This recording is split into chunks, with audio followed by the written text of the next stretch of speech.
في 26 من نوفمبر هناك مباراة مهمة للمنتخب مع منتخب جزر القمر في استاد حمد الكبير. سيكون على موعد مع لحظة فخر جديدة لليمن إن شاء الله وأبنائها.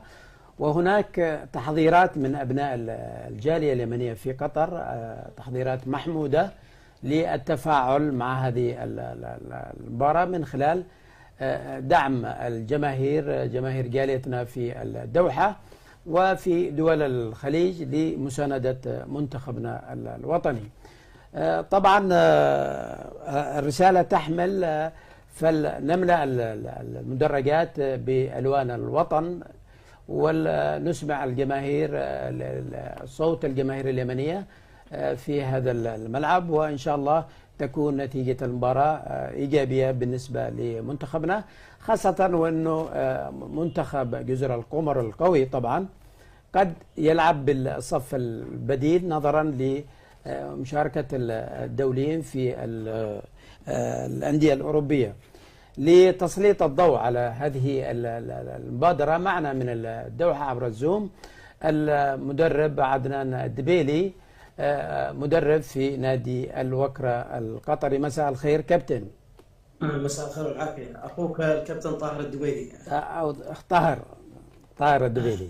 أهلا وسهلا أستاذ أحمد، الله يعطيك العافية أنت وجميع الطاقم الإداري والفني والمصورين والمخرجين وجميع المتابعين على قناتكم المميزة التي تنقل الحقائق كما هي.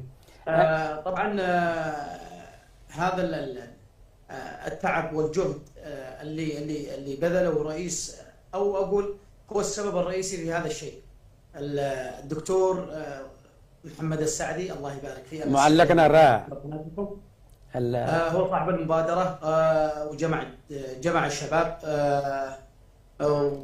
وعمل جروب خاص بهذه الحمله، انه دعم الوطن ودعم المنتخب اليمني ومؤازره المنتخب اليمني من اهم الاشياء.